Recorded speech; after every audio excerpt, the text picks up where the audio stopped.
नमोस्तु गुरुदेव, नमोस्तु गुरुदेव, नमोस्तु गुरुदेव, नमोस्तु गुरुदेव, नमोस्तु गुरुदेव। नमोस्तु। बोलिए परम पूज्य मुनि श्री प्रमाण सागर जी मुनि महाराज की। और प्रथम प्रश्न के लिए मैं आमंत्रित कर रहा हूं कुमारी तनिषा जैन जयपुर, और उसके बाद तैयार रहेंगी श्रीमती श्रद्धा सचिन अहमदाबाद। वहीं से हाँ, बोलो बोलो।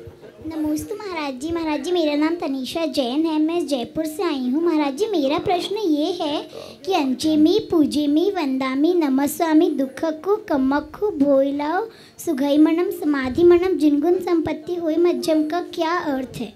अंचेमी यानी मैं आपकी अर्चना करता हूँ, पूजेमी यानी आपकी पूजा करता हूँ, वंदामी यानी आपकी वंदना करता हूँ, नमन सामी यानी आपको नमस्कार करता हूँ। अर्चना करता हूँ यानी द्रव्य चढ़ा करके, पूजा करता हूँ यानी गुणगान करता हूँ, वंदना करता हूँ यानी हाथ जोड़ता हूँ, नमन सानी यानी नमस्कार करता हूँ। दुखक हो मेरे दुखों का क्षय हो, कम्मक हो मेरे कर्मों का क्षय हो, बोहिला हो मुझे सम्यक ज्ञान की प्राप्ति हो, सुगईगमनम मुझे सुगति की प्राप्ति हो, समाधि मरणम मुझे समाधि की प्राप्ति हो, और हे भगवान जिनगुण संपत्ति हो मध्यम मुझे आपके गुणों की प्राप्ति हो। तो देखो वास्तव में गुरुओं की या भगवान की वंदना करो तो उसमें अर्चना, पूजा, वंदना और नमस्कार चारों होना चाहिए। अर्चना कब? जब द्रव्य आपने चढ़ा दिया तो अर्चना, खाली हाथ मत करना। पूजा अर्घ का उद्गार, एक अर्घ का उद्गार बोलो, पूजा हो गई। वंदना दोनों हाथ जोड़ो, और नमस्कार सिर झुका, ये हो तो तुम्हारी पूर्ण वंदना होगी। चलिए श्रीमती श्रद्धा सचिन अहमदाबाद, उसके बाद तैयार रहेंगी कीर्ति कनक माही झांसी। मनीष कीर्ति। नमोस्तु महाराज जी, मैं श्रद्धा जैन अहमदाबाद से। मेरा प्रश्न यह है कि प्राय यह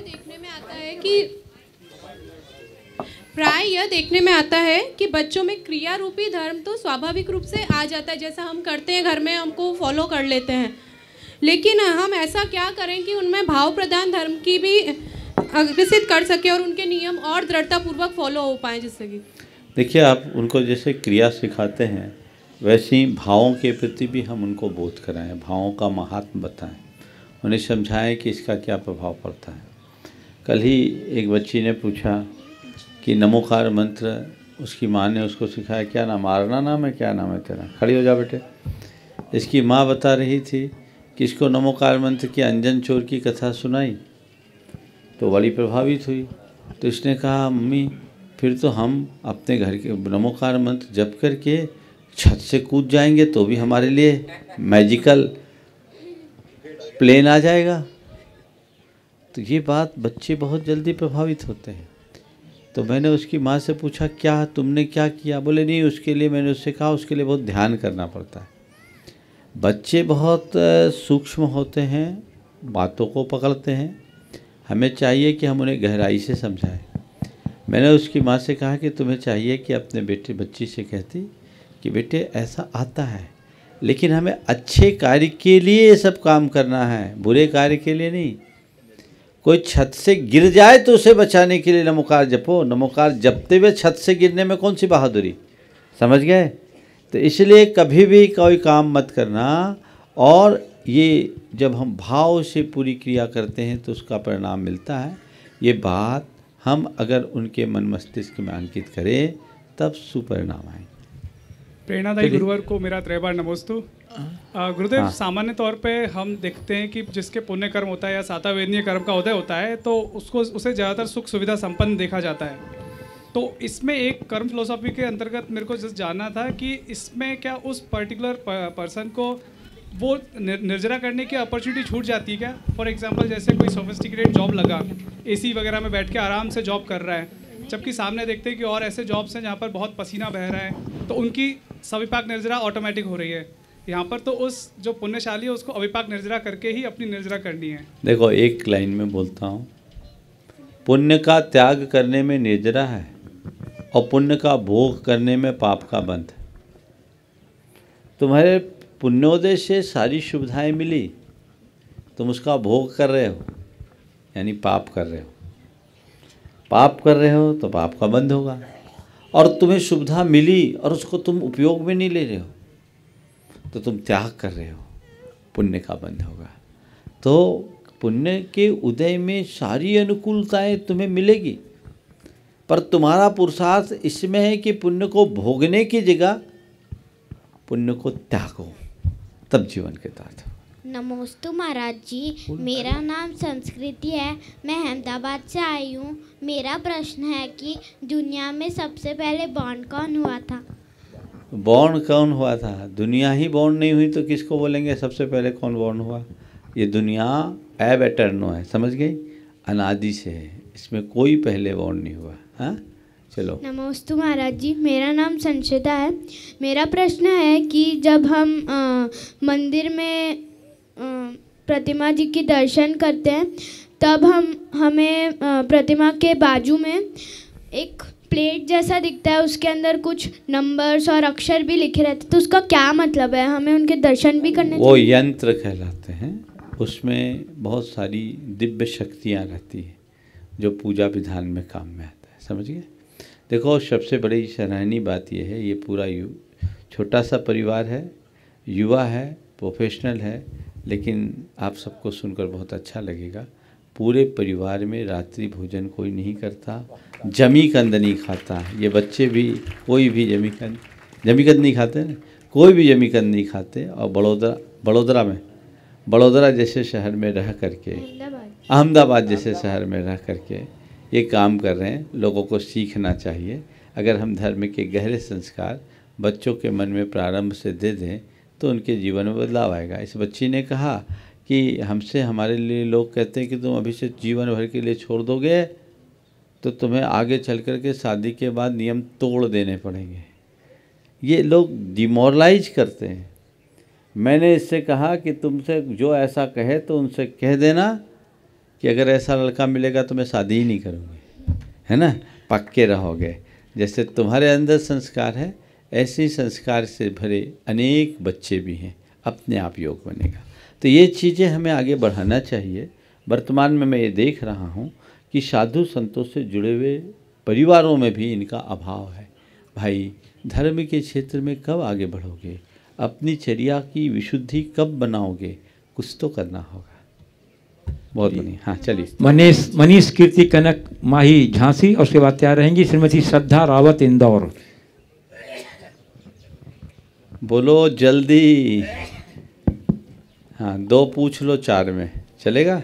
हाँ नमस्ते महाराज जी, मेरा प्रश्न ये है कि कहते हैं कि हमारे अंदर हमारी बॉडी के अंदर जितनी एनर्जी होती है पूरे जीवन काल में हम उसका सिर्फ 10% ही यूज़ कर पाते हैं, तो क्या ये सच है और इस एनर्जी को हम कैसे बढ़ा सकते हैं? देखिए एनर्जी के विषय में तो ऐसा मेरे सुनने में नहीं आया कि हम अपनी पूरी एनर्जी का 10% यूज करते हैं, पर माइंड के संबंध में ज़रूर ऐसा है। हम अपने मस्तिष्क का, सामान्य आदमी तो अधिकतम 6%, 8 और 9% से ज़्यादा नहीं, अभी 10% भी पूरा यूज नहीं हुआ। अगर हम अपने माइंड को पूरी तरह एक्टिवेट कर दें तो समझ लो हम सर्वज्ञता को प्राप्त कर सकते हैं। समझ चलिए। महाराज जी, हम जिस कलर के कपड़े पहनते हैं हमारे ऊपर एक के लिए अलाउ किया है, अभी तुम्हारी बहन खड़ी है। हाँ नमस्ते महाराज जी, मेरा प्रश्न ये है कि अदरकास्ट मंदिरों में देखा गया है कि मोस्टली लड़कियां मीन्स सिर ढका होता है पूरा, मीन्स अच्छे ढके कपड़े पहनते हैं, लेकिन अपने जैन धर्म में मोस्टली देखा हुआ है कि लड़कियां आधे कपड़े पहनती हैं और फैशन करने के लिए मोस्टली आती है। तो ये क्या फैशन करना मंदिर में अच्छा है कि नहीं? बिल्कुल, बहुत ही सही बात इस बेटी ने कहा है। हमें अपनी मर्यादाओं का ख्याल रखना चाहिए। कम से कम मंदिरों में तो हम छोटे कपड़े पहन कर न जाएं। भारत से बाहर जब हम पिछले 2 वर्ष पूर्व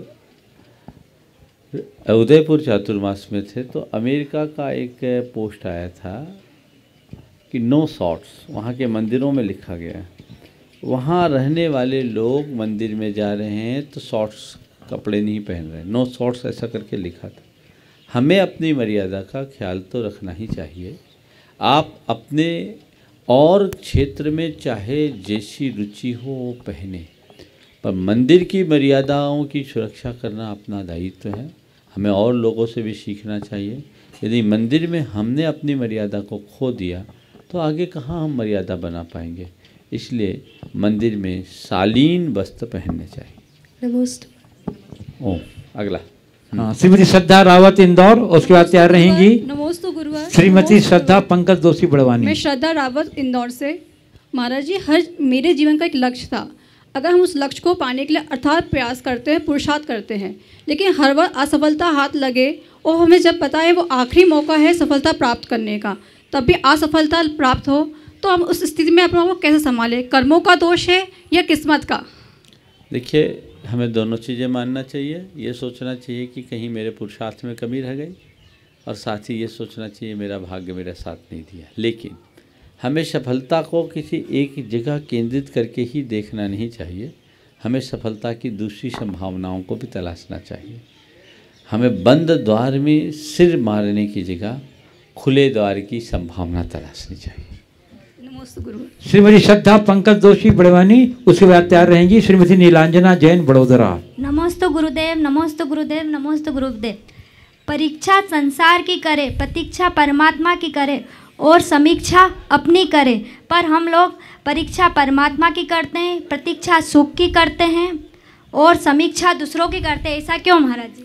परीक्षा संसार की करे, प्रतीक्षा परमात्मा की करे और समीक्षा स्वयं की करे। जिसका भी ये वाक्य है बिल्कुल यथार्थ है, लेकिन लोग इससे उल्टा करते हैं। वो भगवान की परीक्षा करते हैं, सुख की प्रतीक्षा करते हैं और दूसरों की समीक्षा करते हैं। आपने पूछा है इसकी वजह क्या है? एक शब्द में बोल दूं, तितिक्षा का अभाव है। तितिक्षा, अगर तितिक्षा का अर्थ खोलूं, तितिक्षा हाँ बता दे रहा हूँ। तितिक्षा का मतलब होता है सांसारिक भोगों से उदासीनता। अगर वो हमारे अंदर जग जाए तो हमारी दृष्टि ही बदल जाए। समझ गए? हम जीवन की वास्तविकता को जानने की कोशिश करें, कहाँ हमारा कैसा कर्तव्य है उसे हम जानने का प्रयास करें, तो हमारे सामने ऐसी समस्याएं कभी नहीं आएगी। श्रीमती नीलांजना जैन बड़ोदरा, उसके बाद तैयार रहेंगी कुमारी आरना जैन बड़ोदरा। नमस्ते महाराज जी। महाराज जी, एक ज़मीन के दो तरह के मालिक होते हैं।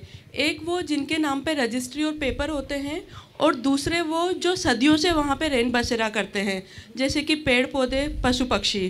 तो महाराज जी, हम ज़मीन का मूल्य चुका के जिनके नाम पे रजिस्ट्री होती है उससे तो ज़मीन की कीमत चुका देते हैं, लेकिन जो पेड़ पौधे होते हैं, पशु पक्षी होते हैं, उनको उस ज़मीन की कीमत किस तरह से चुकाएं? उनके प्रति कृतज्ञता व्यक्त करें, उनके बसेरे को सुनिश्चित करें। देखिए, हमारे शास्त्रों में ऐसा विधान है, जब आप कहीं कोई ज़मीन खरीदते हैं और वहाँ काम शुरू करते हैं तो वहाँ उसकी शुद्धि के काल में वहाँ के रहने वाले हर प्राणी से आज्ञा प्राप्त करते हैं। ये एक प्रकार का दूसरा रजिस्ट्रेशन है। तो उनको हम धन्यवाद देते हैं, उनकी व्यवस्थाएं हमें बनाना चाहिए, ये हमारी जवाबदारी भी होती है। मनुष्य अपने बारे में जितना सोचता है, अगर उसके साथ साथ प्रकृति के विषय में भी सोचने लगे तो मैं समझता हूँ पर्यावरण की समस्या इतना विकराल रूप नहीं ले पाएगी। हमने घर बनाया, हमारे घर बनाने से पर्यावरण के साथ इतना छेड़छाड़ हुआ, मिट्टी से, पानी से, हवा से हमने छेड़छाड़ की, तो हम उसके संरक्षण के लिए उतना कुछ करें, ये हमारा दायित्व होना चाहिए। और यदि हर व्यक्ति ऐसा करने लगे तो इस धरती को सुंदर बनाने में कोई नहीं रोक सकता। विडंबना ये है कि उतनी दूर तक का कोई सोचता ही नहीं, हमें सोचना चाहिए। नमस्ते कुमारी आरना जैन बड़ोदरा, उसके बाद तैयार रहेंगी श्रीमती मनीषा जैन भोपाल। नमस्ते महाराज जी। मेरा प्रश्न ये है कि जब मैं सुबह उठती हूँ, मेरी छुट्टी पे, तब मम्मा प्रवचन चलाती है, तो जब मैं आपकी आवाज़ सुनती तब मैं बिना नहाए धोए फ्रेश होती हूँ। तो ऐसा आपके में क्या है जिससे मैं बिना नहाए धोए फ्रेश हो जाती हूँ? अच्छा, प्रवचन सुनती हो तो बिना नहाए फ्रेश हो जाती हो। देखो, एक पानी का स्नान है और एक ज्ञान का स्नान है, समझ गए? पानी के स्नान से तो थोड़ी देर के लिए ताजगी होती है, ज्ञान के स्नान से पूरी तरह फ्रेश हो जाती है, समझ गए? इसलिए तुम नहाओ चाहे नहीं नहाओ, गुरुओं की वाणी की गंगा में जरूर नहाओ। श्रीमती मनीषा जैन भोपाल, उसके बाद तैयार रहेंगी श्रीमती प्रीति छावड़ा महू। नमस्ते महाराज जी, नमस्ते महाराज जी, नमस्ते। मैं मनीषा जैन भोपाल से मैं आपसे क्वेश्चन करना चाहती हूँ कि निज में रहकर निज की परिणति को कैसे पहचानूँ? निज में रहकर निज की परिणति को कैसे पहचाने? पर परिणति को माइनस कर दो, जो बचा वो निज परिणति। पर वो पर में ज़्यादा उलझे हुए रहते हैं। वही तो, उससे कनेक्शन खत्म करना है।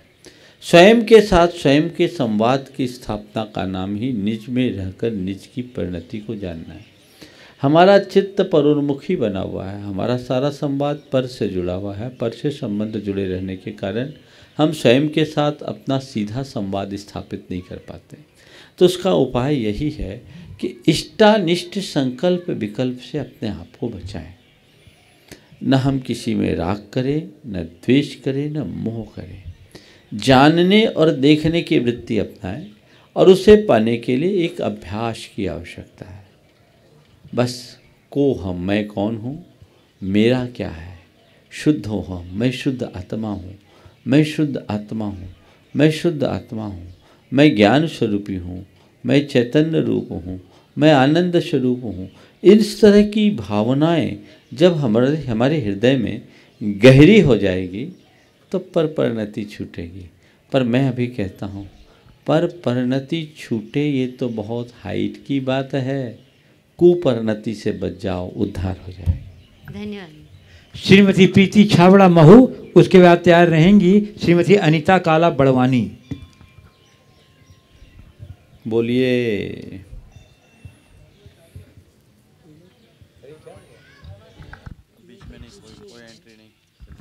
हेलो, नमस्ते महाराज श्री।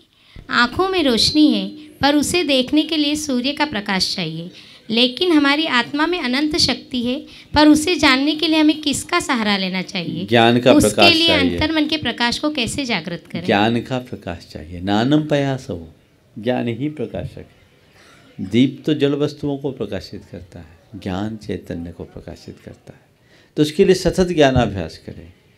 तत्व का चिंतन, स्वाध्याय और सत्संग हमारे भीतर उस ज्ञान ज्योति को उद्घाटित करता है, जिसके प्रकाश में हम अपनी आत्मा के उस असीम प्रकाश को पहचान सकते हैं। नमस्ते। श्रीमती अनीता काला बड़वानी, इसका तैयार रहेंगे सत्येंद्र जैन ललितपुर। नमोस्तु गुरुवर, नमोस्तु गुरुवर, नमोस्तु गुरु। प्रायः ऐसा देखा जाता है कि शादी होती है और 6 महीने भी नहीं होते और लड़की वापस घर आ जाती है। कारण कि दिन भर उनकी माँ अपने लड़कियों से बातें करती है शादी के बाद और उनके घर में हस्तक्षेप करती है। तो क्या ये माँ का कौन सा मोह है जो माँ अपनी लड़की को ससुराल में अच्छे से रहने भी नहीं देती और घर तोड़ा देती है? ये बहुत बड़ी विषम स्थितियाँ निरंतर बन रही, एक प्रकार की विडंबना है। वस्तुतः इस तरह का हस्तक्षेप आज कई परिवारों को तोड़ रहा है। प्रायः लोग इस तरह की स्थितियों से दो चार होते हैं, घटनाओं का जिक्र भी करते हैं। वस्तुतः आपने अपनी बेटी को जिस भावना से विदा किया है, उसे वो संस्कार दे करके भेजना चाहिए और उसे सिखाना चाहिए कि बेटी अब तेरा घर वही है और जो कुछ है तो उसे सहन कर। इधर से कोई भी फीडबैक देने की जगह अगर उसके साथ कुछ अव्यवस्था है तो उसे थोड़ा समझाकर उसकी सकारात्मकता को बढ़ाने की कोशिश करनी चाहिए। यदि ऐसा करेंगे तो कोई टिक पाएगा, नहीं करेंगे तो नहीं होगा। मैं आपको आज के युग में एक घटना बताता हूँ। मेरे संपर्क में 2 परिवार ऐसे हैं जिनके बेटे और बेटी का संबंध हुआ और दोनों अमेरिका में रह रहे हैं। बेटे बेटी अमेरिका में रह रहे हैं। क्या होना चाहिए माँ बाप का? बेटे बेटी में आपस में, पति पत्नी में आपस में खटपट हुई। दोनों अमेरिका की बड़ी कंपनियों में जॉब करते हैं और अमेरिका का कानून। एक बार बहू किसी बात से नाराज़ होकर थाने तक चले गई थी। पति का कैरियर भी दांव पर लग गया था। लेकिन जब ये घटना आई तो सास ससुर ने बहू को समझाया, बहू का पक्ष लिया और उधर के आपके जाकर के समधी ने अपने जमाई का पक्ष लिया। वो जमाई को समझा रहे हैं और ये बेटी को, बहू को समझा रहे हैं।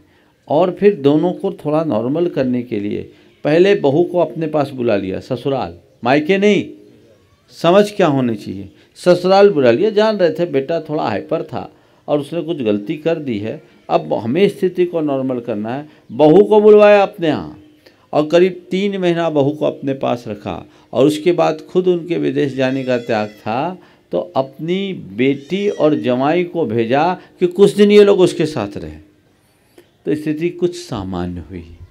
तो मेरा कहने का मतलब ये है, आग लगे तो पानी डालो, सुलगाने का काम मत करो। आजकल लोग उल्टा करते हैं, घर उजड़ जाते हैं, भोगना दोनों को पड़ता है। इसलिए इस अवधारणा को बदलनी चाहिए। महाराज जी, आज आपने आहार में ककड़ी का रायता नहीं लिया था, क्या वो स्वास्थ्य के अनुकूल नहीं है? देखिए, बात ऐसी है, आयुर्वेद शास्त्र के अनुसार खीरे और दही का संयोग वायु कारक होता है, उससे एसिडिटी भी बढ़ सकती है और वायु का विकार बढ़ सकता है। इसलिए खीरे के साथ रायता नहीं लेना चाहिए। नमोस्तु गुरु। सचिन जैन ललितपुर बता देंगे, श्रीमती डाली बंटू जैन आगरा। नमोस्तु महाराज जी, नमोस्तु महाराज जी, नमोस्तु। मैं सत्येंद्र जैन ललितपुर से आया हूँ महाराज जी। महाराज जी, मेरा प्रश्न ये है कि अभी हम लोग 20 तारीख को जब सिद्धवरकूट में थे महाराज जी, तो हमने देखा कि कुछ परिवार के लोग, जिसमें करीब 6, 7, 8 लोग बड़े लोग और 8, 10 बच्चे लोग, रात्रि में महाराज जी वहाँ धर्मशाला परिसर में उन लोगों ने 1 बजे रात्रि तक क्रिकेट खेला महाराज जी, जिससे बाकी लोग जो और यात्री थे वो तो डिस्टर्ब हो ही रहे थे महाराज जी। तो मेरा प्रश्न ये है महाराज जी कि इस तरह उनको मतलब जो क्षेत्र पे आने का पुण्य बंद होना है वो होगा कि महाराज जी इस जो उनने खेल खेल के या इस तरीके से रात्रि में जो क्षेत्र की वंदना करने के लिए आया वो ऐसा कभी नहीं करेगा, और जो घूमने के लिए आया वो यही करेगा। वंदना करने वाले के पाप कटते हैं और घूमने फिरने वाले के पाप बनते हैं, और क्षेत्र में इस प्रकार घुमा फिरी करने वाले के तो और पाप बंधेंगे। बिल्कुल नहीं होना चाहिए। और वहाँ के जहाँ कहीं भी हो, प्रबंध तंत्र को भी ऐसी व्यवस्था बनानी चाहिए ताकि इस पर थोड़ा नियंत्रण हो। एकदम छोटे छोटे बच्चे हों, वो तो थोड़ा बहुत इस तरह का करते हैं तो वो बात चलती है, छोटे 5-7 साल के बच्चे। लेकिन बड़े लोग करें, बच्चे 12 बजे तक नहीं करते हैं। ये तो बड़े ही कर रहे होंगे। बड़े थे कि बच्चे थे? बड़े थे महाराज जी, 7-8 लोग बड़े थे और वही खिलवा रहे बच्चे। हाँ, तो गलत। इससे महिमा, मतलब महिमा भी तो कम हो रही है, भगवान की आसाधना है। चलिए, श्रीमती डाली बंटू जैन आगरा गुणायतन ट्रस्टी, उसके बाद तैयार रहेंगे श्री सुबोध जैन बड़वानी। मेरे गुरुवर को कोटि से नमन। हाँ, एक साथ हो जाओ। आज मेरा क्वेश्चन आज की एक ज्वलन समस्या पे ही आधारित है और आप कई बार उसका जवाब दे चुके हैं। बट आजकल जो मोबाइल में गेम्स चल रहे हैं, लाइक स्पेशली पबजी, मेरे बेटे को मुझसे ये शिकायत है, छोटे को, कि एग्ज़ाम्स में उसने ब्रेक में वो गेम्स खेलता था। मुझे लगा नॉर्मल गेम खेल रहा है, ठीक है, कैरी ऑन, आधा घंटा का ब्रेक है। एक दिन मुझे मालूम पड़ा पबजी खेल रहा है। उस दिन मैं थोड़ी उस पर गुस्सा हुई कि ऐसा क्यों। तो बोला आपको वैसे कोई दिक्कत नहीं थी, आपको इसलिए दिक्कत हो रही है कि आप पबजी खेल रहा हो। मैंने कहा हाँ, मुझे इसलिए दिक्कत हो रही है। अब उसको लॉजिक नहीं समझ में आ रहा कि मैं ऐसा क्यों कर रही हूँ। बेटा है? हाँ जी। कहाँ है? खड़े हो जा। देखो सुनो, दोनों खड़े हो जाओ। दूसरा कहाँ है? देखो, पबजी जैसा जो गेम है, क्या उसमें कोई क्रिएशन है? तुम युवा हो, बोलो, किसी तरह की कोई क्रिएशन का वर्क है, कोई क्रिएटिविटी है? बोलो, है क्या? जीरो है ना। अपना समय क्यों बर्बाद करो? गेम खेलो, मना नहीं है, पर वो गेम खेलो जो तुम्हारे तन को, तुम्हारे मन को और तुम्हारे मस्तिष्क को कुछ ऊर्जा दे, शक्ति दे, रिफ्रेश करे। खेलने का उद्देश्य है अपने आप को तरोताज करना, इससे तो कुछ नहीं मिलने वाला। और पबजी में बंदूक लेके एक दूसरे के पीछे भागो, हिंसा होगी कि नहीं होगी? बोलो। हम किसी को मारने का भाव करेंगे तो उसका क्या होगा? और खेल खेल में मार रहे, कल कोई ऐसा पाप बांधेंगे कि खेल खेल में हमें कोई मार डालेगा। ये हिंसा का कृत्य है। हमें वो कहानी नहीं भूलनी चाहिए कि आटे के मुर्गे का संकल्प लेने वाला यशोधर नरक गया, आटे का मुर्गा बनाकर उसको मारा था। यहाँ तो पबजी में पूरी की पूरी बंदूक चलाते हैं, मुझे बताया लोगों ने। तो ये क्या है? ऐसे खेल बिल्कुल मत खेलना, ये एक लत लग जाती है। बड़े बड़े लोग खेलते हैं, बच्चे ही नहीं। तुम ही दोषी नहीं हो, सिखाया तो बड़ों ने। लेकिन इस पर बिल्कुल अंकुश लगाना चाहिए। तुम अगर अपने जीवन में कुछ पाना चाहते हो, खेल खेलो, उससे वो खेल खेलो जो तुम्हारे मन, मस्तिष्क और शरीर को ताजगी दे, बस। तो कुछ कर पाओगे, नहीं तो डब्बा हो जाओगे। समझ गए? श्री सुबोध। और फिर क्या होगा, अगर इसके कुसंस्कार पड़ेंगे, तुम्हारे सबकॉन्शियस में बैठ जाएंगे, तो थोड़ी सी बात में तुम बंदूक उठा दोगे। ऐसा काम मत करना। समझ गए? आज से त्याग कर दो, बस। बहुत बढ़िया। श्री सुबोध जैन बड़वानी इस बात तैयार रहेंगी। श्रीमती नीना गोधा बड़वानी। नमस्ते गुरुदेव। गुरुदेव, भगवान के सीने पर एक वर्ग के आकार का चिन्ह होता है, उसे क्या कहते हैं और वह क्यों होता है? उसको श्रीवत्स कहते हैं। वो कल्याण का प्रतीक है। तीर्थंकरों के हृदय स्थल पर नियमता होता है। अन्य महापुरुषों में यदा कदा होता भी है, नहीं होता है, पर तीर्थंकरों में नियमता होता है। और वह केवली भगवान के सीने वगैरह सभी के होता है? कोई जरूरी नहीं, केवल तीर्थंकर के लिए जरूरी। नमस्ते। श्रीमती नीना गोधा बड़वानी, उसके बाद तैयार रहेंगे श्रीमती अंजू जैन गुड़गांव गुणायतन ट्रस्टी।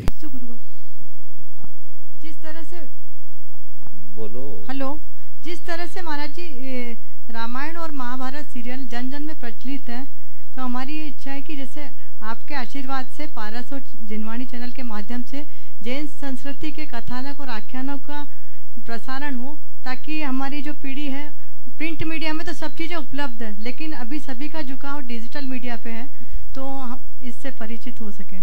कुछ ऐसा हो। आपका सुझाव अच्छा है, मैंने सुना है चैनलों के द्वारा ऐसी तैयारी भी की जा रही है।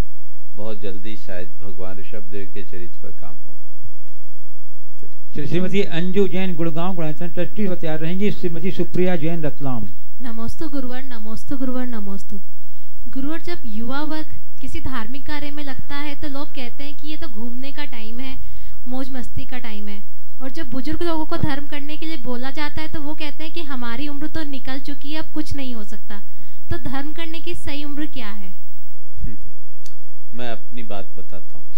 जब मैं ब्रह्मचारी था, 1985 की बात है, खुरई में वाचना चल रही थी। बड़े बड़े सिद्धांत शास्त्री आए हुए थे, बुजुर्ग थे, उम्र दराज थे। तो उस समय मैं एक विद्वान, जो वरिष्ठ विद्वान थे वाचना में, जिनकी बड़ी प्रमुख भूमिका थी, उनसे मैंने पूछा कि पंडित जी, मैं दीक्षा लेना चाहता हूँ, आपका क्या परामर्श है? बेटे पहले थोड़ा ज्ञान पा लो। मैं उस समय 18 साल का था, ब्रह्मचारी था। पहले थोड़ा ज्ञान पा लो, स्वाध्याय कर लो, ठीक। उसके थोड़ी देर बाद बातचीत चली। पंडित जी, आपका ज्ञान तो गजब का है, वाचना कितनी अच्छी करते हैं, संपादन भी आपका बहुत अच्छा है, और विशेषार्थ तो मैं छोड़ता ही नहीं, बहुत अच्छा, और कितनी बढ़िया संपादकीय लिखते। पंडित जी, आपको तो बहुत ज्ञान है। हाँ, ये हो जाता है अभ्यास से। पंडित जी साहब, आपने दीक्षा क्यों नहीं ली? दीक्षा क्यों नहीं ली? दीक्षा क्यों नहीं ली? उनने जो जवाब दिया वो मैं आज आपके उत्तर में बोल रहा। बोले, आपकी उम्र में हमें आचार्य महाराज नहीं मिले। और इस बात को मैं नाम भी ले लेता हूं, पंडित कैलाश चंद्र सिद्धांत शास्त्री थे, और उन्होंने भरी सभा में इसको कोट किया। तो बात ये है, जिनको कुछ नहीं करना वो बहाना बनाते रहते उम्र का, और जिनको करना होता है वो बहाना खोजते हैं कुछ करने का।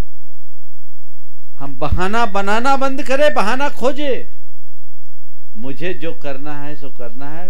कोई बोले कि अभी तो मौज करने की उम्र है, अपन कहे हम मौज ही कर रहे हैं। आपका मौज का अपना तरीका है, मेरा मौज का अपना तरीका है। मेरे व्यक्तिगत जीवन में आपको किसी भी प्रकार का हस्तक्षेप करने की आवश्यकता नहीं है। सामने वाले को अपने आप जवाब मिल जाएगा। श्रीमती सुप्रिया जैन रतलाम, उसके बाद तैयार रहेंगी श्रीमती चंद्रकला जी पाटनी रांची। नमस्ते गुरुवर। गुरुवर, जो कहते हैं कि कुछ करने का समय ही नहीं मिलता, वो सच क्यों नहीं कहते कि कुछ करने का मन ही नहीं करता? जो कहते हैं कि कुछ करने का वक्त नहीं है, वो सच क्यों नहीं कहते कि कुछ करने का जज्बा नहीं है? तो गुरुदेव, हमारा जोश कैसा हो कि हम जो कुछ करने की ठाने उसमें हम पूरी ताकत से जुट जाएं और वक्त को दोष नहीं देकर समय को घोलकर पी जाएं। जो कम वक्त होते हैं वो वक्त को दोष देते हैं, समझ गए? जो कम वक्त होंगे वो वक्त को दोष देंगे, और जो वक्त को समझते हैं वो वक्त के अनुरूप चलते हैं, अपने करनी से वक्त बदल लेते हैं। वस्तुतः हमें हमेशा अपने लक्ष्य को सामने लेकर के चलना चाहिए। जब मनुष्य अपने जीवन के मूलभूत लक्ष्य को लेकर आगे बढ़ता है तो उसके रास्ते कहीं अवरुद्ध नहीं होते, और बहानेबाजों का तो कोई अंत ही नहीं होता। एक बार ऐसा हुआ, देखो बहानेबाज, दोनों प्रश्न मिलता जुलता है तो बता देता हूँ, बहुत अच्छा किस्सा याद आ गया। एक लड़का था, क्लास में बहुत बहाना बनाता था, उसको कुछ कहो बहाना। एक बार मास्टर ने सोचा कि आज तुझको पकड़ा जाए, बोला एक काम करोगे, कल एक चूहे का चित्र लाओगे, एक बिल्ली का चित्र लाओगे, एक कुत्ते का चित्र लेकर आओगे। चूहा, बिल्ली और कुत्ता का चित्र बनाकर लाना होमवर्क दिया। अगले दिन सब बच्चे चित्र लेके आए, वो खाली हाथ। बोले क्यों, तुम चित्र नहीं लाए? एक तो देर से आए और चित्र नहीं लाए। बोले सर क्या बताओ? बोले क्या हुआ? बोले महाराज हमने सबसे पहले, बीच में नहीं, सबसे पहले हमने चूहे का चित्र बनाया। महाराज सर क्या बताऊं, एकदम जीवंत चूहा। उसके बाद हमने बिल्ली का चित्र बनाया, बिल्ली भी एकदम जीवंत बनी, लेकिन वो भूखी थी, जैसी चूहे पर नजर पड़ी झपट पड़ी। सर उसके बाद मैंने कुत्ते का चित्र बनाया, जैसे ही कुत्ते का चित्र बनाया, कुत्ते की नजर बिल्ली पर पड़ी, उसने बिल्ली को खा लिया। ठीक है, चूहे को बिल्ली ने खा लिया और बिल्ली को कुत्ते ने खा लिया, कुत्ते का क्या हुआ? बोले सर मैं कुत्ते को लेके आ रहा था, सर मैं कुत्ते को लेके आ रहा था, रास्ते में बच्चों ने उसे पत्थर मारा, वो कहां भाग गया पता नहीं, उसको खोजने में मैं लेट हो गया। ऐसे बहानेबाज को कोई नहीं बचा सकता। ऐसे लोगों के लिए रत्ती भर काम नहीं, क्षण भर की फुर्सत नहीं, ये कुछ नहीं कर सकते। श्रीमती चंद्रकला जी पाटनी रांची, उसके बाद तैयार रहेंगी ब्रह्मचारिणी बहन विजय लक्ष्मी दीदी। नमस्तु महाराज श्री। महाराज श्री, हर व्यक्ति को अपना दुख तो दिखाई पड़ता है लेकिन दोष नहीं, तो उसके लिए क्या करें? बहुत अच्छा सवाल किया है। दुख दिखाई पड़ता है, दोष दिखाई नहीं पड़ता। वस्तुतः मनुष्य के मन में दुख के प्रति संवेदना ज़्यादा है, दोषों के प्रति संवेदना कम। जिस दिन मनुष्य दुख के साथ अपने दोषों की संवेदना करना शुरू कर देगा, उसके हृदय में दोषों के प्रति ग्लानि उत्पन्न होने लगेगी, वो अपने दोषों का शोधन करना शुरू हो करेगा। जब दुख की अनुभूति होती है, वो दुख के प्रतिकार में जुट जाता है। इसी तरह जब दोषों की अनुभूति होगी, वो दोषों के शोधन में जुटेगा। तो हम जितने दुखों के प्रति जागरूक हैं, दोषों के प्रति भी जागरूक बने। दोष दूर होंगे तो दुख का स्थायी इलाज होगा, और दोष भरे रहेंगे तो हमारे दुख दूर कभी नहीं होंगे। ब्रह्मचारिणी बहन विजय लक्ष्मी दीदी, उसके बाद तैयार रहेंगी उषा दीदी।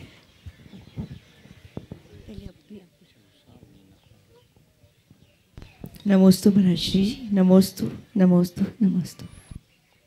महर्षि, चुनाव का मौसम आ गया है,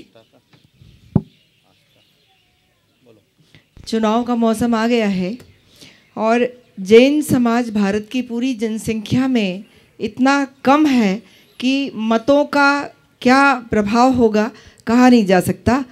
मैं मार्गदर्शन आपका इस दिशा में चाहती हूँ कि जैन समाज को अगले लोकसभा चुनाव में किस आधार पर अपना मतदान करना चाहिए? पार्टी के आधार पर, या उम्मीदवार के व्यक्तित्व के आधार पर, या जैन समाज की, जैन धर्म की प्रभावना के लिए सरकार से कुछ अपेक्षा करते हुए किस तरह से अपना निर्णय करना चाहिए? देखिए, बात सही है कि जैनों की संख्या अल्प है। संख्यात्मक दृष्टि से देखें तो सरकारी आंकड़ों के अनुसार तो 44.46 लाख है। यथार्थ में देखें तो 1.25 से 1.5 करोड़ तो होंगे ही होंगे, उससे ज़्यादा भी हो सकते हैं। उस हिसाब से अगर देखा जाए तो जैनों में मतदाताओं की संख्या 60-70 लाख हो, 50 लाख भी मैं मान लूँ थोड़ी देर के लिए, संख्या की दृष्टि से अल्प है। पर अगर इसकी ताकत को देखूं तो हर जैनी में एक जैनी को 100 मतदाता को प्रभावित करने की क्षमता उसके पास है। तो एक जैन का मत 100 मत के बराबर है। अगर 50 लाख को 100 से गुना कर दे तो 50 करोड़ वोट तो तुम्हारे जेब में है। पूरा का पूरा नक्शा बदला जा सकता है अगर समाज में ऐसी राजनीतिक चेतना जाग जाए तो। उतनी ताकत है। पर विडंबना ये है कि हमारी समाज में ऐसी कोई राजनीतिक चेतना नहीं है, न वैसी कोई समझ है, न कोई ऐसी दृष्टि है। लोग दलों में बटे हुए हैं, अपने अपने तरीके से जुड़कर काम करते हैं। हमें चाहिए हम भारत को भारत बनाने के लिए जो जुटे उनको सहयोग करें।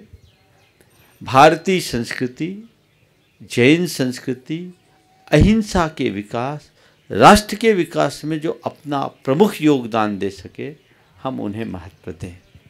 पर ये तब होगा जब पूरी जैन समाज एक स्वर में काम करे।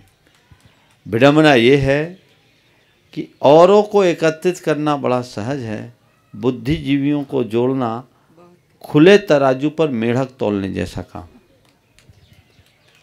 मेढकों की तौल खुले तराजू पर बहुत कठिन है। एक आता है, 4 उचटता है। हमें एक चेतना जगानी होगी, अन्यथा आने वाला समय बहुत भयानक होने वाला है। इसलिए समाज को जागना है।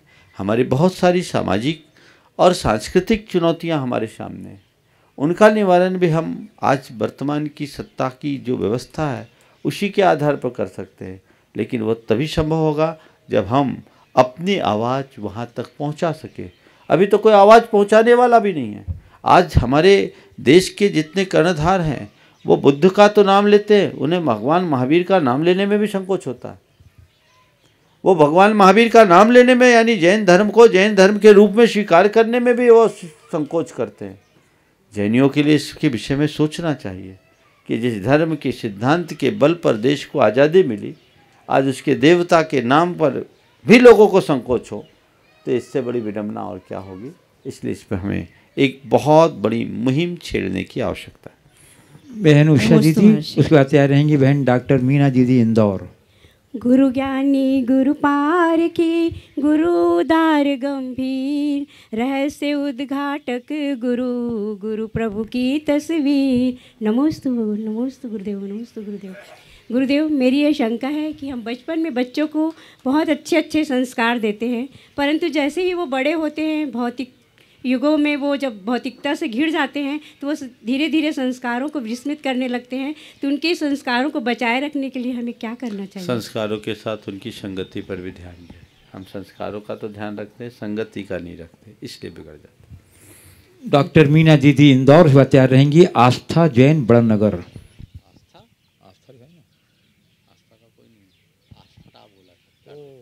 नमस्ते महाराज जी। महाराज जी, आपके शंका समाधान, प्रवचन और भावना योग की देश विदेश में बहुत प्रशंसा होती है। हम सब लोग उसका भरपूर लाभ लेते हैं, लेकिन इसके साथ ही आपके पास सिद्धांत और अध्यात्म भी बहुत अच्छा है।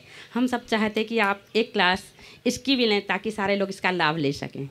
आ जाए लोग इकट्ठे तो ले लें। यहाँ नहीं, ऑनलाइन। ऑनलाइन तो महाराज जी ऑनलाइन हो जाएंगे। इतना ही बहुत है, 2 घंटा दे देता और कितना दूँ, भले आधा घंटा दें, लेकिन इसका लाभ बहुत लोग लेंगे। वक्त अनुकूल होगा, देखेंगे। चलिए, श्री जुगल जी पाटनी बड़वानी, संयोजक विधान अंजड़, संयोजक श्री चक्र महामंडल विधान। बहुत ही सुंदर व्यवस्था संयोजना की इन्होंने। महाराज जी नमोस्तु, महाराज जी नमोस्तु। महाराज, मेरा प्रश्न नहीं है, मेरी समाज की जो ज्वलंत समस्या है उस पर मैं रखना चाहता हूँ कि आप इस मंच से उनको अपना ज्ञान दें। हमारे समाज में पिछले 20-25 वर्ष पूर्व लड़कों का एजुकेशन ज़्यादा होता था, लड़कियों का एवरेज एजुकेशन होता था, तो शादी ब्याह में कोई तकलीफ़ नहीं आती थी। वर्तमान में हम देख रहे हैं कि पिछले 10-15 सालों से लड़कियों का एजुकेशन बढ़ता जा रहा है और लड़कों का एजुकेशन घटता जा रहा है। ये एक ज्वलंत समस्या हो गई है। कम पढ़ी हुई लड़की पढ़े हुए लड़के से शादी कर सकती है, लेकिन ज़्यादा पढ़ी हुई लड़की कम पढ़े हुए लड़के से शादी नहीं कर सकती। और इसी कारण से हमारे समाज में ये विडंबना आने से हमारे समाज की लड़कियां दूसरे समाज की ओर अग्रसर हो रही है और ये अपने लिए बहुत ही एक खतरनाक सूचक है। तो मैं चाहता हूँ कि लड़कियों को पढ़ाना कोई गुनाह नहीं है, पढ़ाना चाहिए, लेकिन साथ साथ में जो लड़कों का एजुकेशन कम हो रहा है, हम पालकों को ये चाहिए कि अपन ज़्यादा से ज़्यादा एजुकेशन दिलाएं। ये इसका एक कारण ये भी हो सकता है कि अभी आरक्षण के कारण जो पहले सामान्य वर्ग को नौकरी व्यवसाय मिलता था वो नहीं मिल रहा है। इससे माँ बाप अपने बच्चों को कि नौकरी तो करना नहीं है और आप अपना जो है व्यवसाय संभालिए। मैं ये कहना चाहूँगा कि व्यवसाय करना ठीक है, लेकिन एजुकेशन अपनी जगह होता है। अभी इस कंप्यूटर युग के अंदर ज़्यादा से ज़्यादा बच्चों को पढ़ाना चाहिए, जिससे आपकी बात कहाँ से मैं समझ गया, बात सही है। समाज में ये जो विषमता है अनेक प्रकार की समस्याओं को जन्म दे रही है। लड़कियों की शिक्षा होनी चाहिए, पर शिक्षा उतनी ही होनी चाहिए जितनी आवश्यकता है, चाहे लड़कियों की बात हो चाहे लड़कों की बात। आज के समय में उच्च शिक्षा के नाम पर लोग पढ़ लिख करके केवल नौकरी पेशा आदमी बन रहे हैं। वो एक सदगृहस्थ नहीं बन पा रहे, वे अपने जीवन की गाड़ी को व्यवस्थित तरीके से संचालित करने में समर्थ नहीं हो पा रहे। आप तो कह रहे विवाह नहीं हो रहा है, विवाह होने के बाद विवाद हो रहे हैं। ये देखिए ना, जिनके विवाह हो भी गए उनके विवाह निभ नहीं रहे हैं। उसके कारणों को हमें देखना चाहिए और इस पर गंभीरता से विचार करना चाहिए। शिक्षा वस्तुतः वर्तमान में जो शिक्षा की प्रणाली है वो प्रणाली ही हमारे लिए एक बहुत बड़ी समस्या है। नमस्ते। प्रोफेसर यश सेठी, उसके बाद बड़वानी, उसके बाद तैयार रहेंगे श्री विनोद जी, किरण जी दोषी, बांकानेर क्षेत्र ट्रस्टी। नमोस्तु महाराज श्री, नमोस्तु नमोस्तु नमोस्तु महाराज श्री। महाराज श्री, एनालिसिस और पैरालिसिस, जब हम दूसरों की गलतियों का जज बनते हैं तो हर छोटी बात का एनालिसिस करते हैं, पर जब खुद की गलतियों के वकील बनते हैं तो दिमाग को पैरालिसिस कर बैठते हैं। महाराज श्री, खुद की गलतियों का एनालिसिस कैसे करें कि दिमाग के पैरालिसिस का मौका ना आए, और दिमाग का पैरालिसिस हो भी जाए तो एनालिसिस किससे करवाएं कि धोखा ना पाएं? बहुत अच्छा। खुद का एनालिसिस कैसे करें कि दिमाग की पैरालिसिस का मौका ना आए, और कदाचित दिमाग की पैरालिसिस का हो भी जाए तो किसके इलाज कराए कि धोखा ना खाएं। देखिए, बहुत अच्छी बात आपने की है, एनालिसिस और पैरालिसिस। वस्तुतः एनालिसिस करना है, पर एनालिसिस बुरा नहीं है। सेल्फ एनालिसिस करो तो पैरालिसिस कभी नहीं होगा।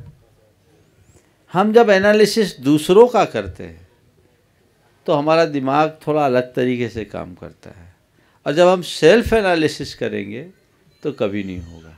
तो जो व्यक्ति अंतर विश्लेषण की क्षमता प्राप्त करते हैं वे अपनी कमियों को नित्य प्रति खोजने में समर्थ हो जाते हैं, और उसी से उनके जीवन में निखार और सुधार आता है। तो हमारी कोशिश होनी चाहिए कि हम हर पल अपना अंतर विश्लेषण करना शुरू करें।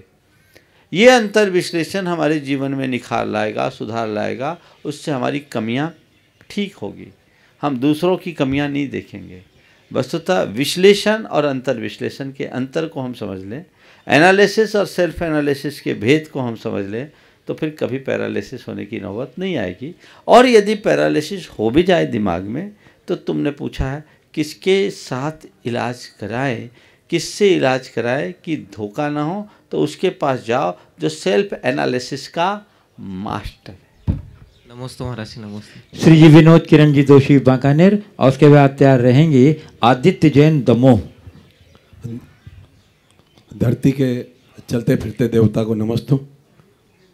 महाराज श्री, तीर्थंकर भगवान की आत्मा जब राज्य अवस्था में राज्य का संचालन करती है, तो उस अवस्था में उनसे जो राज्य व्यवस्था के संचालन में जो कार्य होते हैं, उसमें जो उनसे जो कार्य होते हैं उसमें कोई पाप कर्म का बंध होता है, तो वो हमारे जो पाप कर्म बंध होता है वैसे ही होता है या महाराज जी अलग होता है? देखो, चाहे तीर्थंकर हो या सामान्य मनुष्य, हर व्यक्ति को अपना अपना कर्म अपने अपने परिणामों के अनुरूप होता है। तीर्थंकरों के लिए कर्मबंध की प्रक्रिया कोई अलग नहीं है, वही है जो हमारी है। हाँ, उनकी भावदशा सामान्य प्राणियों जैसी नहीं होती। ऐसा कहते हैं कि 8 वर्ष की उम्र होते ही उनकी भावदशा पंचम गुण स्थान की योग हो जाती है। उदिताष्ट कसाया भाविन है, ऐसा लिखा है, यानी वो 5वें गुण स्थान के वृत्ति शावक जैसे हो जाते हैं। भले वो दिग्विजय भी किए हो, 3 तीर्थंकरों ने दिग्विजय यात्रा की और कार्य किया, तो वो भी इतना सब कुछ होने के बाद भी उनके परिणाम औरों की तुलना में ठीक होते हैं, कम होते हैं। लेकिन नेमिनाथ भगवान का एक प्रसंग हम देखते हैं, जब वो नाग सैया पर चढ़ गए और शंख फूका था तो उनका जो रौद्र रूप था श्री कृष्ण को हिला दिया। तो गुस्सा भी उनको आता होगा, क्षोभ भी उनको आता होगा, पर जे कम में सुरा ते धम में सुरा, अगर वो कर्म को बांधते हैं तो काटने का भी मादा रखते हैं और काट के चले। आदित्य जैन दमोह, उसके बाद तैयार रहेंगी निधि दोषी बड़वानी। नमोस्तु महाराज जी, मेरा नाम आदित्य जैन है और संपूर्ण जैन समाज की ओर से नमोस्तु। मेरा प्रश्न ये है कि अभी मैं MPPSC की तैयारी कर रहा हूँ, तो जैसे अपन बड़े भैया लोगों की अनुभव प्राप्त करते हैं कि वो बताते हैं कि 4 से 5 अटेम्प्ट में क्वालिफाई नहीं हो पाए हैं, तो अपन को भी एक विचार आने लगते हैं नकारात्मक विचार कि अपन ऐसा कर पाएंगे कि नहीं, तो उन विचारों से कैसे बचें? देखिए, जब भी किसी लक्ष्य को प्राप्त करना है तो हम ऐसे लोगों के संपर्क करें जो हमारे लक्ष्य के लिए हमें प्रोत्साहित करे। ऐसे लोगों के संपर्क में न रहे जो हमें उल्टा हतोत्साहित करे। तो हमें उनका संपर्क करना चाहिए जो हमको प्रोत्साहित करे। नहीं करो, कोई दिक्कत नहीं है, 5 बार में हम नहीं कर पाए, तुम क्या कर पाओगे, ऐसा उदाहरण देने की जगह ऐसे लोगों, देखो चिंता मत करो, मैंने 5वीं बार में निकाल लिया था। मुझे लोगों ने बहुत कहा कि तेरे बस का नहीं है, तेरे बस का नहीं है, तेरे बस का नहीं, पर मैंने सोच लिया था मुझे निकालना ही, और मैंने निकाल लिया। समझ गए? एक बात ध्यान रखो, जब भी कोई लक्ष्य बनाओ तो उस लक्ष्य की प्राप्ति की अंतिम सीमा तक उसके लिए प्रयत्नशील रहो, तभी सुपरिणाम प्राप्त करो। निधि दोषी, उसके बाद तैयार रहेंगी श्वेता पाटनी भीलवाड़ा। हे गुरुवर, नमोस्तु नमोस्तु नमोस्तु। महाराज जी, पत्थर में भगवान है यह समझाने में धर्म सफल हो रहा है, पर इंसान में इंसान है यह समझाने में धर्म आज भी असफल हो रहा है। तो इंसान में इंसानियत बनी रहे उसके लिए आप कुछ उपाय बताइए। पत्थर में धर्म है, भगवान है, यह बताने में धर्म सफल रहा, लेकिन इंसान में इंसानियत है यह बताने में धर्म असफल है। वस्तुतः एक बात और जानने की है कि इंसान की इंसानियत को पत्थर के भगवान ही बता पा रहे हैं। समझ गए? हम पत्थर से इंसानियत का पाठ पढ़ रहे हैं। एक बार ऐसा हुआ, एक भूखा भिखारी था, ज़्यादा नंबर तो नहीं है, पूरा कहानी सुना दूँ? चलेगा। एक भिखारी था, 3 दिन का भूखा था, एक सेठ के यहाँ गया। तो सेठ के यहाँ गया, बोला भाई कुछ दे दो। सेठ ने पहले देने से इनकार कर दिया, पर भिखारी भी ऐसा वैसा नहीं था, बोला 3 दिन का भूखा हूँ, कुछ तो दे दो। तो सेठ ने कहा एक काम कर, मेरी एक आँख पत्थर की, एक आँख असली है, तू अगर ये बता देगा कि मेरी कौन सी आँख पत्थर की है तो मैं तुझे आज कुछ दूंगा। भिखारी ने देखा और कहा सेठ साहब आपकी दाहिनी आँख पत्थर की है। उस तरह का आँख, इस तरह की आँख लगवाया था कि अच्छे आदमी पहचान नहीं सकते। लेकिन जैसे ही भिखारी ने कहा कि आपकी दाहिनी आँख पत्थर की है, सेठ ने कहा बिल्कुल तूने बताया तो बिल्कुल सही, पर ये बताया कैसे, पता कैसे लगा? तूने बताया सही, पर ये बता कि तेरे को पता कैसे लगा? बोला सेठ साहब उसी में थोड़ा पानी दिख रहा था, उसी में थोड़ा पानी दिख रहा था तो मैं समझ गया। समझ में आई बात नहीं कि यही पत्थर की हो सकती, क्योंकि ऐसे आदमियों की आंखों में पानी नहीं हो सकता जो किसी भूखे की भूख को न देख सके। बात केवल कहने की है कि इंसान में इंसानियत का बोध भी हमें पत्थर के भगवान से होता है। जब हम भगवान के चरणों में जाकर शीश नवाते हैं तब हमें अपने इंसानियत की पता चलती है। आपने पूछा इंसान की इंसानियत को जताने में धर्म विफल रहा है, ये गलत बात है। मैं तो ये कहता हूँ जिनके हृदय में धर्म है उन्हीं इंसानों में इंसानियत है। इंसान में इंसानियत या मानव में मानवता की प्रतिष्ठा ही धर्म का लक्ष्य है। जिनका ये वाक्य है कि इंसान में इंसानियत प्रतिष्ठापित करने में धर्म विफल रहा, मेरी दृष्टि से वो सही नहीं है। पत्थर में भगवान स्थापित करने में धर्म सफल है, लेकिन उसी पत्थर में जो किसी धर्मी की शरण में आया है, सड़क पर लगने वाले पत्थरों में नहीं, जो मूर्ति का रूप लेकर आया और जिसे किसी धर्म गुरु ने संस्कार दिए। इसी तरह इंसान में भी इंसानियत है, पर उसी इंसान में जो धर्म की शरण लिया है, तो धर्म की हम शरण को थाम लेंगे, इंसानियत प्रकट हो जाएगी। और एक बात और जानना कि इस धरती पर जो भी थोड़ी बहुत इंसानियत आज बची है, वो धर्म के प्रताप से ही बची है। जब तक धर्म रहेगा तब तक इंसानियत बनी रहेगी। इसलिए इंसानियत का विस्तार करना चाहते हो तो धर्म का विस्तार करो, क्योंकि धर्म का पहला पाठ मनुष्य मात्र में मनुष्यता की प्रतिष्ठा है। नमोस्तु। श्वेता पाटनी भीलवाड़ा, उसके बाद तैयार रहेंगे पंकज कासलीवाल इंदौर। नमोस्तु गुरुदेव, नमोस्तु गुरुदेव, नमोस्तु गुरुदेव। जैन धर्म के अनुसार हर प्राणी का जन्म कर्मों के अनुसार होता है, और आज के समय में बहुत सारे प्राणी लुप्त होते जा रहे हैं, जैसे 6 डायनासोर। तो क्या ये माना जाए कि बहुत से कर्म लुप्त हो रहे हैं? क्या ये इनका लुप्त होना कर्मों का लुप्त होना है? देखिए, बात बिल्कुल सही है कि हमारी जो भी परिणतियाँ हैं वो हमारे कर्मों के अनुसार होते हैं। आपने बिल्कुल ठीक कहा कि बहुत सारे प्राणी लुप्त हो रहे हैं, और बहुत से नए नए वायरस पैदा भी तो हो रहे हैं। इस सृष्टि का चक्र है, बदलता रहता है ना। सूक्ष्म होते जा रहे हैं, यानी हम विकृति की तरफ जा रहे हैं। हमारा उत्थान का क्रम रुक रहा है और पतन का क्रम प्रारंभ हो रहा है। और ये सृष्टि बहुत बड़ी है। हम जिस सृष्टि में रह रहे हैं ये बहुत छोटा सा अंश है। यहाँ कम हो रहे हैं तो दूसरी जगह बढ़ भी रहे हैं, वहाँ अच्छे वहाँ शिफ्ट हो रहे हैं, बुरे इधर बढ़ रहे हैं। ऐसा बैलेंस बन रहा है क्योंकि हमने वैसा वातावरण नहीं रहने दिया। तो हमें ये तो समझना चाहिए कि इस कलयुग में अच्छाइयाँ दिनों दिन लुप्त होगी और बुराइयाँ अपने पांव पसारेगी। निरंतर ऐसा होता जा रहा है और ऐसा होता रहेगा। महर्षि, मैंने 2 दिन पहले ही PUBG डाउनलोड किया था, तो हम आपके सामने नियम लेते हैं कि अब आज मैं सबसे कहूँगा, जो अपने जीवन को अच्छा बनाना चाहते हो, जिनने अपने पास PUBG इंस्टॉल कर रखा है, आज ही अनइंस्टॉल करो। कौन कौन हाथ उठाते हैं बताओ? अरे जिनने लगाए नहीं, माताएं उठा रही, बूढ़ी बूढ़ी, ये क्या करेगी? जो क्या होता PUBG जानती भी है, हो सकता करती तो नहीं थी। क्यों सुभाष जी? PUBG रखी तो नहीं थी, है तो उठा दो आज से हाथ, आज से अनइंस्टॉल, ठीक है ना। चलिए, बहुत बढ़िया। पंकज कासलीवाल इंदौर, उसके बाद तैयार रहेंगी मीना सेठी पुणे। हेलो, नमोस्तु गुरुदेव, नमोस्तु गुरुदेव, नमोस्तु गुरुदेव। मैं नम्रता पंकज कासलीवाल इंदौर से। गुरुदेव, मेरा एक प्रश्न ये है कि कई बार व्यापार के सिलसिले में हम बाहर जाते हैं, तो अब हम छोटे छोटे नियम धीरे धीरे लेते हैं, तो उस नियम में हमारा ये नियम रहता है कि हम हमारे जिस क्षेत्र में रह रहे हैं उस क्षेत्र के लिए हमारा छूट है, मतलब उतने में हम नियम लेंगे, और बाकी कहीं हम बाहर जाते हैं टूर पे तो उसके लिए छूट रखते हैं हम। तो गुरुदेव, ये कहाँ तक उचित है? हम देखिए, ऐसा है, आप लोग एक फिक्स डिपॉजिट करते हो, तो कई डिपॉजिट ऐसे भी तो होते होंगे कि हम 20 साल के लिए कर रहे हैं, और कई ऐसे होते हैं कि हम 45 दिन के कर रहे हैं। कई ऐसे भी होते होंगे कि FD तो किए पर ज़रूरत करने पर निकाल लेंगे। ऐसा होता है ना। इंटरेस्ट किस में ज़्यादा मिलता है? जितने लंबे समय। तो तुम जितना बड़ा नियम लोगे उतना ज़्यादा लाभ होगा, और नियम का दायरा जितना छोटा करोगे तुम्हारा लाभ भी उतना कम होगा। मीना सेठी पुणे, उसका तैयार रहेंगे सुभाष बड़जात्या जयपुर गुणायतन ट्रस्ट। ओम, चलिए। ओम, देव देव देव देव उधर, ये नहीं है। कौन है वो? दो ना। ओम। नमस्ते महाराज साहब, नमस्ते महाराज साहब। महाराज साहब, शाम को आपसे मेरे डिस्कस हुई थी कि मारोट में बक्करशाला के जो बकरे चोरी हुए थे उसमें किसका वो?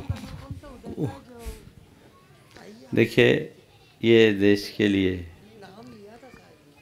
एक इकलौता बकरशाला है मारोट में। मैं तो वहाँ होके आया। ये लोग आप लोग संचालित कर रहे हैं, बहुत व्यवस्थित। उस समय मैं जब गया था तो लगभग 300 बकरे थे, 400 बकरे।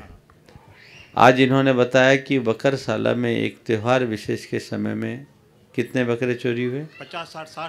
60 बकरे लोगों ने चोरी कर लिया। नियमतः जिन लोगों ने किया है वो बड़े पाप के इरादे से किया, चंद रुपयों के लाभ में उनकी तो उनने हत्या निश्चित की होगी। आपने पूछा किस कर्म के उदय से ऐसा हुआ। मैं कर्म का उदय से क्या कहूँ, कहीं न कहीं हमारे प्रबंध में कमी। हालांकि रात भर उनकी चौकीदारी नहीं कर सकते, पर इनकी सीख लेनी चाहिए और उनकी सुरक्षा व्यवस्थित करनी चाहिए। कहीं न कहीं मिली भगत किसी न किसी की होगी, उसी की हमें जांच करनी चाहिए और जो हो गया सो हो गया, आगे इसकी पुनरावृत्ति न हो इसका पूरा ध्यान रखना चाहिए। नमस्ते महाराज साहब, नमस्ते। नहीं, धर्म वाले लोग नहीं किए, ये तो चोरों ने किया है। कैमरे लगे, कैमरे भी लगे हैं, पर हाँ चौकीदार भी थे। तो आजकल तो चौकीदार के लिए लोग आप क्या कह सकते हैं। चलिए, वीना सेठी पुणे नहीं है, नहीं है, चलिए हो गया इस पुणे प्रकार वाले नहीं है। हाँ बोलो, और किसी का है? मैं बोल लूं गुरुदेव? हाँ बोलो बोलो। मैं देवेंद्र गोदा बड़वानी से। नमोस्तु गुरुदेव, नमोस्तु गुरुदेव। भी चुनाव संबंधी चर्चा हुई थी गुरुदेव। हाँ बोलो बोलो। अभी चुनाव संबंधी चर्चा हुई थी, तो जैन उम्मीदवार खड़े होते हैं तो वो चुनाव में ऐसा सुना जाता है कि साम दाम दंड भेद सभी करके चुनाव जीता जाता है। तो जैन उम्मीदवार ने किस नियम का पालन करके प्रचार करना चाहिए? मेरे साथ ऐसे बहुत सारे जैन उम्मीदवार जुड़े हैं जो साम दाम तो करते पर दंड भेद के बिना भी काम कर लेते हैं और बड़े नैतिकता के साथ चुनाव जीतते हैं और एक बार नहीं अनेक बार जीते हैं। हमें अपने आदर्शों को सुरक्षित रखकर चलना चाहिए। प्रीति जैन, हाँ पीछे प्रीति जैन पंधाना खंडवा। बोलो। हेलो, गुरुदेव के चरणों में त्रैबार नमोस्तु नमोस्तु नमो। गुरुदेव, मेरा क्वेश्चन ये है कि इंसान के पास ज़्यादा सुख संपत्ति हो तो वो सुखी है, या उसके पास पांचों इंद्रियां हो तो वो सुखी है, या फिर वो उसको सुख की नींद सोता है तो सुखी है? उसके मन में संतुष्टि है तो सुखी है। चलिए। प्रीति जैन संधाना क्या खंडवा पंधाना। नमस्ते महाराज जी, मैं प्रीति जैन पंधाना खंडवा जिले से। मेरा प्रश्न है कि शास्त्रों में तो पढ़ा है कि मुनि बस 32 ग्रास ही आहार लेते हैं, लेकिन वो 32 ग्रास आहार कैसे होते हैं और कौन से होते हैं? अगर वो 32 ग्रास बता दूं तो 1000 दाने क्या चावल के दाने का 1 ग्रास होता है। मैंने एक बार 1998 में इसको तुलवाया। 1000 दाने चावल के लंबे दाने हुए तो उसका वजन हुआ 167 ग्राम, और छोटे दाने हुए तो 1000 दाने का वजन हुआ आपके जाकर 122 या 32 ग्राम के समथिंग। और ये दाने अगर इतने एक दाने हैं तो 32 ग्राम, 100 ग्राम भी एवरेज माने तो 3.25 किलो चावल कोई नहीं खा सकता। समझ गए? ये एक प्रमाण है। इस प्रकार आज के सत्र को, चलिए आप आखिरी पूछ लीजिए। हाँ पूछिए। गुरुवर कोटिसा नमोस्तु। महाराज जी, जो आदमी सिद्धांतवादी है उसको तात्कालिक रूप से बहुत परेशानियां आती हैं, किंतु लॉन्ग रन में तो उसको फ़ायदा होता है, स्थायी फ़ायदा होता है। मेरे साथ 1987 सितंबर में घटना घटी। मैं बैंक मैनेजर था, तो हमारे जो एरिया मैनेजर थे उन्होंने 100 रुपये मांगे। हाँ। उन्होंने 100 रुपये मांगे, तो हमको पता था ये दुरुपयोग करते हैं, शराब वगैरह चलता है। तो मैंने कहा 150 रुपये का मैं मीठा नमकीन ले आता हूँ, पैसे नहीं देता। सारे मैनेजर्स ने कहा महाराज जी दे दो भाई जैन साहब दे दो। मैंने नहीं दिया महाराज जी। तो मेरा इंदौर से महाराज जी बिलासपुर के इंटीरियर में ट्रांसफ़र हुआ दिसंबर में। तो कृपया महाराज जी मार्गदर्शन दें, हमको अपने सिद्धांतों पर टिके रहना चाहिए। ट्रांसफर होने के बाद भी अभी तक टिके हो ना, इसलिए टिके रहो। बोलिए परम पूज्य आचार्य श्री विद्यासागर जी महाराज की। बोलिए परम चरण मुनि श्री प्रमाण सागर जी मुनि महाराज की।